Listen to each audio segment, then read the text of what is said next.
Herkese merhaba, ben Atahan. Altın Değerinde Rapper'in ikinci bölümüyle karşınızdayım. Öncelikle birinci bölüme yani kanalımızın ilk videosuna like atan, yorum atan, kanala abone olan, videoyu dakika dakika izleyen herkese çok teşekkür ederim. Yaptığınız her etkileşim sayesinde kanalımız farklı kişilerin önüne çıkmaya başlıyor. O yüzden çok teşekkürler. Bugün bazı günlük rutin işlerimi yaparken size bazı konulardan bahsedeceğim. Sizler için oyunu 4 yıldır oynadığını söyleyen, oyun süresi benden yüksek olan, yaşı benden büyük olan abilerime ve kardeşlerime kaç tane soru sordum. Dedim ki oyun hayatınız boyunca nelerden pişmanlık duydunuz? Neyi yapmasaydım dediniz? Bunları bana anlatır mısın dedim. Bunları da bu listede görmüş olduğunuz yani 3122 3122 krallığının üyelerinin çoğuna sordum. Verilen cevaplara göre bazı notlar aldım. Bunların hepsini size anlatmaya çalışacağım. Discord adresime gelip bana özelden ve hatta Discord sunucumdan mesaj atan arkadaşlar oldu. Onların sorularını ve yaptıkları hataları da bu videoya ekledim. Ben Türk milletçisiyim arkadaş. Ben bu vatanı satmam. Bu topraklar kolay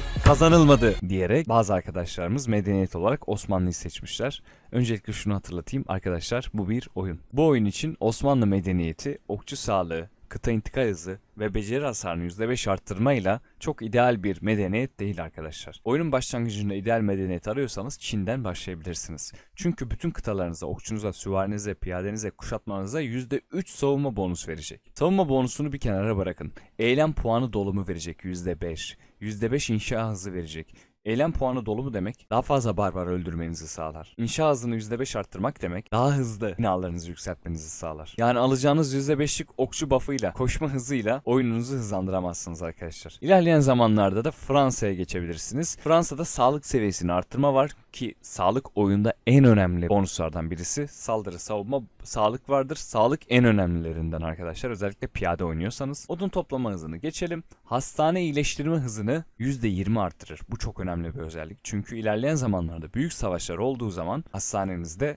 hızlandırmaya ihtiyacınız olacak. Ne kadar hızlı iyileştirirseniz o kadar iyi olacak. Çünkü asker yetiştiremeyebilirsiniz bazı zamanlarda. Mesela ben KVK 1'de bütün hızlandırmalarımı bitirmiştim. KVK 2'de ise askerlerimi yaptığım çok büyük bir hatadan dolayı bir yerden bir yere giderken yol üzerinde, bakın şöyle özetleyeyim size. Belki inanmayacaksınız bana.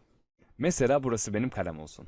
Ben buradan şuraya gitmek istedim. Fakat hiç dikkat etmedim. Şu aradaki bayrakta bir savaş varmış arkadaşlar. Buraya bir rally geliyormuş. Buraya bir saldırı geliyormuş. Buradaki saldırıda YSG adlı komutanın benim belalılarımdan birisi. Bakın açtığımda ilk sayfada gelir. Utanmadan yüzüme bakar. Bu arkadaşın bir skilliyle benim 160k askerim öldü. İkinci KVK'yı da öyle bırakmıştım.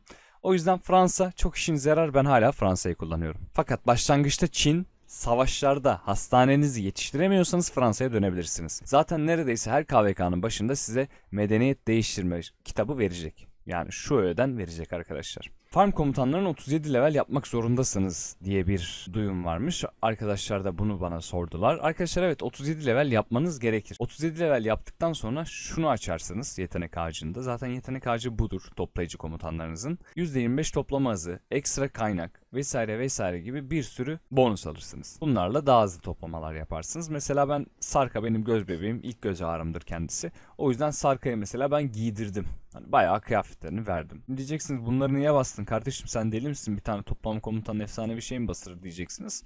Arkadaşlar bunları basarken sadece kemik bine veriyorsunuz. Kemik de zaten bu tarz itemleri basmaya yarıyor. Eğer ilerleyen zamanlarda kemikli düzgün bir item gelirse zaten bunları bozarım. Birinci bölümde dediğim gibi oyunun enderlik sıralaması var. Gelişmiş, seçkin, destansı, efsanevi. Gelişmiş, efsaneviye göre çok daha hızlı yükseltilen bir seçenek olur her zaman için. Centurion dediğimiz arkadaşımız Seondeok'tan daha kolay ve daha hızlı şekilde geliştirilir. Çünkü Centurion'un kafası daha çok çıkar. O yüzden yeşilden maviye doğru ilerleyebilirsiniz. Güç yükseltmek için acele etmenize gerek yok. MG'lerde yani en güçlü vali etkinliğinde buradaki komutanlara bakmayın. Mesela bakın burada en güçlü vali etkinliğinde ben yokum. Niye? 11. oldum çünkü. Burada da yokum. Burada da yokum. Barış abi. Burada 4. sıradayım mesela. Burada güç yükseltmeniz için, şu puana ulaşmanız için kaynak harcamanız gerekiyor. Kaynak harcamamak için de güç yükseltme aşamasında gücünüzü yükseltebilirsiniz. Asker eğitme aşamasında asker eğitebilirsiniz. Ama KVK değil pardon. En güçlü vali etkinliklerinde her zaman için en çok puan toplayacağınız aşama ve sıralama birilerini öldürme aşamaları oluyor. Bu da var olan krallığınızın durumuna göre değişen bir şey. Mesela bizim krallıkta kafanıza göre gidip bir şehre saldıramazsınız. Birine saldıramazsınız. Saldırırsanız arkadaşlar kapınıza bakın şu ekip geliyor, hemen göstereyim. Kapınıza arkadaşlar şu ekip hemen merhabalar deyip nasılsınız, iyi misiniz, sağlığınız saatiniz yerinde mi diyerek kapınıza geliyorlar ve kapınızı çalıyorlar. Gerçek anlamda çalıyorlar. Şu kapıyı söküp götürüyorlar. Krallıkların kuralları oluyor. Krallık kurallarına uymanızı, hangi krallıkta olursanız olun, oyundan zevk almak istiyorsanız bu kurallara uymanızı tavsiye ediyorum. Arkadaşlar cevherlerinizi tekrardan söylüyorum, harcamayın. Cevherlerinizi sadece ve sadece VIP'ye harcayabilirsiniz. Veyahut da şuradan gelecek olan hızlandırmalara harcayabilirsiniz. Bunlar ilerleyen zamanların konuları. Şimdilik ele geçireceğiniz bütün geçitler, sunaklar, bilmem neler, onlar bunlardan arkadaşlar zaten cevher kazanacaksınız. Epey cevheriniz olacak. Cevherlerinizi lütfen altın anahtara harcamayın. Ben gittim altın anahtar aldım. İlk başladığımda oyuna. Tıkladım şuraya. Bastım abi. O dedim. Oo %50 indirim varmış la, altın anahtardan alayım la dedim. Arkadaşlar almayın, yapmayın. Ben bunu yaptım. Çoğu arkadaş da bunu yapmış. Yapmayın. Yani mesela benim şu anda hiç cevherim yok. Cevherim olsa şuradan hızlandırma alacağım. Hızlandırma ile birlikte hemen hızlı bir şekilde bunları bitireceğim ve T5'imi açacağım. Ama açamıyorum. Niye? Çünkü cevherim yok. Çünkü gittim 70k cevheri bu paşaya harcadım. Bilmem kaç k cevheri bu paşaya harcadım. Bunların ikisini kullanıyor muyum? Hayır, kullanmıyorum. YSG'yi nasıl kullanırım? İlerleyen zamanlarda belki hani şu skill'i de açıldığı zaman zincirleme barbar kesmek için kullanırım. Arkadaşlar bu arada söyledim mi hatırlamıyorum ama ben bir şey anlatırken lütfen not alın. Çünkü oyunun ucu bucağı yok. Gerçekten ucu bucağı yok. Yine farklı bir arkadaşla gördüm. Gitmiş Cao Cao'ya işte ne bileyim Frederick'e bilmem ne kafa basmış. Arkadaşlar Cao Cao evet ilk zamanlarda kullanabilirsiniz süvari oynarken. Fakat ilerleyen zamanlarda Cao Cao'nun hiçbir işlevi kalmayacak. Cao Cao'nun yerini Nevski alacak ve yanına da The Arch'tı galiba o alacak. Fakat Frederick'e ben kendi kafalarını bastım. Yani zamanında çıkan Frederick kafalarına hiçbir zaman ölmeyecekler demişti. Ben de oğlum ne güzel bir şeymiş ya bu diyerek bastım. Olmuyormuş öyle bir şey arkadaşlar. Teknolojide özellikle şu bölümde, şu bölmede arkadaşlar siz eğer piyade gidiyorsanız piyadeye bir öncelik verin. Çünkü ben bu hatayı yaptım. Birkaç arkadaşım da yapmış. Ben dedim ki o zaman bunların hepsini eşit götüreyim dedim. Bakın mesela ben süvari oynamam ama süvaride üzengim 9 olmuş. Nasıl olmuş bilmiyorum. Süvariye dair hiçbir ekipmanım yok. Aslında benim okçuya dair bir ekipmanım vardı YSG'de ilk zamanlarda. Bunu bile basmamışım, gitmişim süvariyi basmışım. Bir şey seçin, bir şeye gidin arkadaşlar. Piyade misiniz? Piyadeye gidin. Arbaletçi misiniz? Okçu musunuz? Okçuya gidin. Süvari misin? Süvariye gidin arkadaşlar. Başka bir yere gitmeyin. Zaten oyuna yeni başlamışsınız. Oyunun daha ilk günlerindesiniz. Eğer bir balina değilseniz, oyuna deli gibi para harcıyor, her gün gelen paketleri çekmiyorsanız gerek yok. Yapmayın.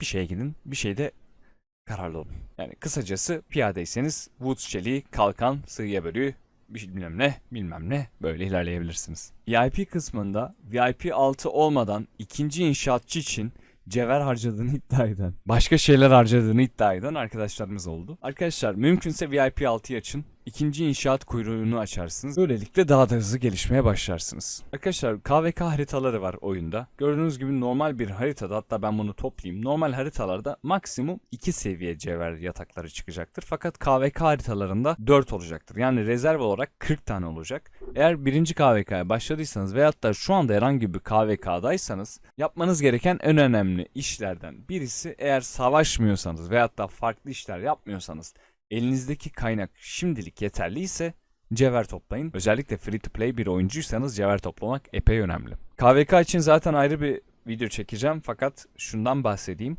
Arkadaşlar şurada AP puanlarınız var. Bu puanları biraz bekletin. Biraz harcamayın. Şimdi diyeceksiniz ki neden? Çünkü KVK'da arkadaşlar minimum bir seviye var. Mesela şuradan bakalım. Haçlı başarılarına giriyorsunuz. Bakın KVK sistemi bu şekilde ilerliyor.